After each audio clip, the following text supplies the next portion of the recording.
everybody. My name's Jennifer Williams, your host for today for Heart Health, What You Need to Know.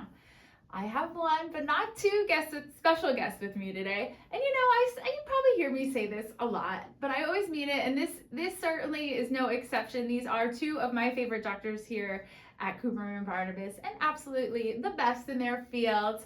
Dr. Bruce Haik, Chief of the Division of Cardiology and Director of the Cardiac Catherization Lab at Cooperman Barnabas Medical Center, and Dr. Jeffrey Lander, Medical Director of the Cardiac Care Unit at Cooperman Barnabas Medical Center and Co-Director of Sports Cardiology for RWJBarnabas Health. We are going to talk about the importance of having a plan for your heart, as well as all of the new advancements in technology that's happening here at CBMC. So we will waste no more time. So if you do have a question for Dr. Haik or Dr. Lander, please leave us a comment below and help me welcome Dr. Haik, Dr. Lander. Thank you for being here today. No, thank you. Yes, good morning. It's afternoon now. That's true. That's true. Maybe you haven't left your the lab and seen the sunlight today, but thank you for being here. Happy Heart Month. I'm so glad to have you, as I said. So let's just jump right in. And just a question for both of you. Tell us just a little bit about the work you do here at CBMC. You want to start? Sure, I'd love to kick it off. I spend a lot of my time in the office and in the hospital seeing patients. I also enjoy teaching the residents and the fellows. As you mentioned, one of my areas is sports cardiology, so I do work with a lot of athletes, whether that be the professional athlete to the weekend warrior, the high school athlete. We see a little bit of everything, which I love. And Dr. Haik, how about you? Well, I am an interventional cardiologist. That's my real passion. And I think what's important to remember about cardiovascular disease is it still is the #1 killer of men and women in the United States. So our calling here at Cooperman Barnabas Medical Center is to really stay on the cutting edge of cardiovascular care. As Chief of Cardiology and as Director of the Cath Lab, I have a great opportunity to make a difference working with doctors like Dr. Lander and others to really stay on the cutting edge of cardiovascular care. And that you do, like I said, and I don't mince my words, they are the best, and they do truly care and have that compassion for their patients in the work that they do. So thank you both for that. So Dr. Lander, as we mentioned, it is Heart Month. What is the best advice you have for people to help keep their hearts in tip-top shape? Yeah, so we only have one heart. So like you mentioned, it's important to keep that heart in tip-top shape. So I'd say 3 big things I mentioned to everybody to try and keep that heart healthy and beating as long as possible. One is living a healthy lifestyle. So what do we mean by that? That's eating healthy, so following a diet like the Mediterranean diet. Staying active, we want to aim for about 150 minutes of some moderate intensity activity over the course of the week. We want to stay away from cigarettes and limit our alcohol consumption. Number 2, we make sure you see your doctor or your healthcare provider regularly. And the third, if you are taking medicine for your heart or for anything else, it's important you take it as prescribed and regularly. And also, going along with that, having that plan for your heart is so important. Can you walk us through some of those milestone screenings at all of our different ages that are important, that we should be kind of checking off as we go along our journey of life? Yes, of course. So for the heart, it's pretty consistent throughout the life cycle. During those pediatric years, it's important you go to all of your well visits. There, your doctor, your healthcare provider is going to check a weight, check a blood pressure, check a heart rate, do a physical exam. If we notice any irregularities on there, this may prompt a little additional testing, get some more information. As we progress into the adult years, we're going to continue seeing our doctors regularly, where we'll keep doing that physical exam, checking vital signs. But now in the adult years, we start to add on a few more testing, a few more things. We're going to look at cholesterol levels. We're going to start screening for diabetes, some additional testing. And like we mentioned, it's really important that you continuously keep up with your care team, because things can change over time, and we want to make sure we're on top of it. We want to be preventive, and if we do notice something off, the earlier we get to it, often the better that outcome is. That's always so important, and always go see your doctor and go for those checkups. And Dr. Haik, I want to ask this to you. You know, our team offers such a high level of expertise in the field of cardiac services. Can you walk us through some of the exciting work you and your colleagues are performing? Sure, absolutely. I think, an important part of being able to deliver expert heart and vascular care is really have a toolbox with these specialty devices and new technology. So we offer, a variety of different catheter-based procedures and surgical procedures, one of which is the MitraClip. MitraClip is a minimally invasive procedure that treats the mitral valve when it's incompetent or it's leaking. This is a catheter-based technique that's done in the cath lab, and patients go home the next day. Transcatheter aortic valve replacement, better known as TAVR. TAVR is a procedure that is used now to treat patients with severe aortic stenosis. And this is a procedure that allows us to replace the valve without open heart surgery. And these are valves that degenerate with aging and become narrowed and calcified. And again, this is a catheter-based treatment that's done. Patients usually go home the next day. Wow. We also have a procedure called shockwave therapy. Shockwave is a specialty balloon that actually delivers ultrasound waves to pulverize the calcium that causes blockages in the coronary arteries. And what this does is it facilitates being able to optimize expansion of the stents, which is the final part of the procedure. Watchman devices. These are devices that are used in patients that suffer from aortic atrial fibrillation, who are at higher risk of having a stroke. These patients also may not be able to tolerate anticoagulation. So this device actually is used and goes into the heart, into the left atrial appendage, which seals off the appendage, which is where most clots tend to form. Another imaging device that we have, not device, but program that we have, is advanced cardiac imaging with MRI. And MRI is an advanced imaging technique that can diagnose different cardiac conditions, and it does this with very high resolution without using radiation.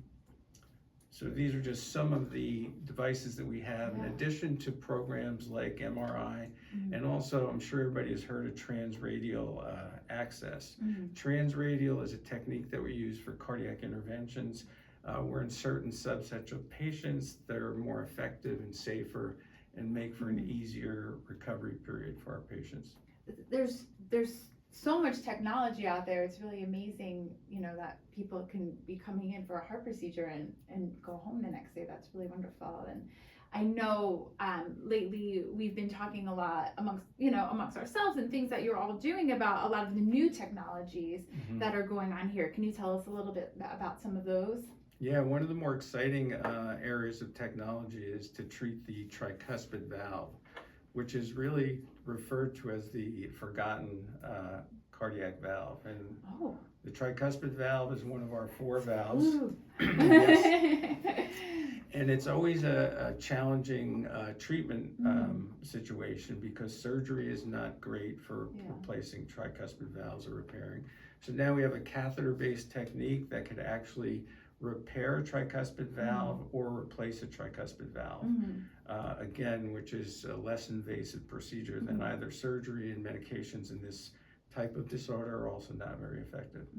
Another new technology we have that's exciting is in the electrophysiology field, and that's called pulse field ablation. And this is an electrical, this is an ablation technique that is used for patients with abnormal rapid heart rates, specifically atrial fibrillation.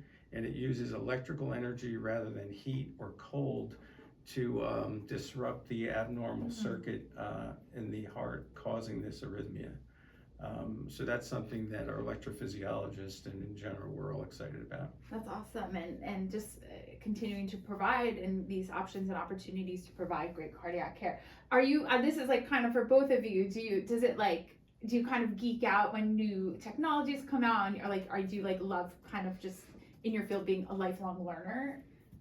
We're all big nerds at heart. We're big cardiology nerds. We love it, and we're lucky in cardiology that it's one of those fields of medicine in that it's constantly evolving and changing. And we're fortunate here at Cooperman Barnabas Medical Center to be able to take advantage of all these different new technologies that are out there. Yeah, I agree. I mean, I always like to concentrate and focus on fundamentals of the field of interventional cardiology, but a lot of these new technologies and devices are really addressing shortcomings and limitations that we've had for years and years with stents and angioplasty procedures. So it's exciting, and we like to adopt them as soon as we can. Yeah, it's awesome, and can really help provide better outcomes for people. And I get to lucky I'm sitting here with both of you today. Can you tell us, Dr. Haik, a little bit about the multidisciplinary approach we have here at CBMC to cardiac care? Yeah, the multidisciplinary team is a great concept, and it's really started with the transcatheter aortic valve replacements, where in order to be able to perform a TAVR, any program needs to have a heart team. And this heart team includes a cardiac surgeon, an interventional cardiologist, a general cardiologist, imaging technologist, heart failure technologist. And this team actually individualizes each patient's care. In terms of the aortic valve, it can either be surgical aortic valve replacement with open heart surgery, or a transcatheter valve like TAVR, which is a catheter-based technique. We've taken this heart team approach here at Cooperman to another level, and we use it really to evaluate all our cardiac patients, specifically patients with coronary artery disease and blockages. They may be better served with optimal medical therapy, with stents, or with bypass surgery. We had this really beautiful moment. Dr. Lander, now I feel like you've been left out of this nice moment because you weren't there. But the other day, our 103-year-old young friend, not old, young friend Jerry, we did this beautiful reunion where he reunited with his care team, and it was so wonderful to hear you all, how you came together and speak so just beautifully about the work you did and what it means. And just as a viewer and a spectator, it was really beautiful to see like all of those people come together, and it's really lovely to know that you all do really truly, and I don't just say this, you all do really care, and it was so nice to see that kind of in action. So thanks for letting us into that moment. We'll all release that nice footage soon on our social media, so make sure you keep following us, so you give us that like, and we'll get to see more of you'll get to meet Jerry and hear his story. On a note that I don't want to talk about, and I hope that we're on the other end of it maybe, but we've had so much snow this season. Dr. Lander, it's been terrible and it's been very cold. But if you do suffer from heart condition, just those reminders again for people. What are those do's and don'ts for snow shoveling? So this is a question I get all the time during this time of year. Because shoveling really is one of those activities that puts a lot of stress on the heart. Not just the shoveling itself, but also that cold weather adds on top of it. So first and foremost, before you shovel, you want to check with your doctor, your healthcare team, make sure that you're okay to shovel. Once you get that okay, the green light for the go-ahead, when you start shoveling, a few things to remember. Instead of shoveling big, heavy piles of snow, want to take smaller loads of snow. Instead of lifting, we want to push that snow. Dress warmly in layers, hydrate well. Take frequent breaks while you are shoveling. And most importantly, if you are feeling anything off, any symptoms, anything different, you want to stop right away, come inside, take a rest, and then reevaluate. People think cold, like, oh, like you forget that hydration piece. So often, I think we all do, especially like in the winter. So those are important tips to keep that in mind. And hopefully we don't have any more snow, so no one has to worry about that. But March, you never know. I have another question I want to ask both of you. What does providing good cardiac care look like to you? I'll start this one. I think good cardiac care actually requires not only a toolbox with all this new technology and fancy specialty devices, but really a team of cardiologists that are caring and competent and really work together to individualize each patient's care. And Dr. Lander? I think of it very similarly. The way I view it is we're a team with the patient. We're part of that patient's team. And we want to utilize those latest and greatest medications, diagnostics, therapeutics, but tailor that down to that individual patient and to create a plan that works for that particular patient, unique to that patient, and it's also comfortable for that patient. All back to that patient, oh my gosh, I'm stumbling. Patient-centric care.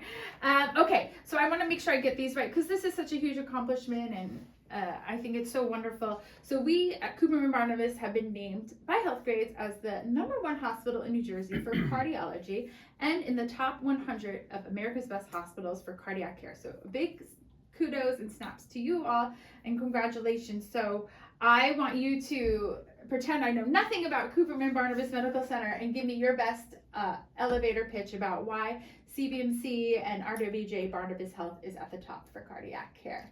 Well, thank you for those mentioning those accolades, because it's nice to get recognized for all our hard work. I think my take would be, as the largest healthcare system in New Jersey, I feel like we have the resources, we have the talent, and we have the programs to really attract high caliber, high character physicians and their patients, where again we could all work as a team and individualize a patient-centered model for care. Okay, over to you. Yeah, so here, I would say here at Cooperman Barnabas Medical Center and RWJBarnabas Health, I'd say pretty succinctly, we have heart, right? So in addition to all those great modalities that Dr. Haik talked about, we're access to the latest and greatest in cardiac care. Just as important to that is the fact that everybody on that care team is really invested in that patient. We want to see the patient not just get healthy, but stay healthy. I love that. We have heart, we do. So if you want more information about all of our cardiac care services, you can visit our website, rwjbh.org/heart. I want to thank you guys for doing this with us today. I do love having you. You may not always love to do these things, but I appreciate you. We're looking forward to next February, Heart Month 2026. You heard it here. When he gives me hesitation, we can refer to the tape and say that he was ready to go. But I do appreciate you both, so thank you for being here. And stay healthy, everybody, and happy Heart Month. We'll see you next time. Happy Heart Month. Yep.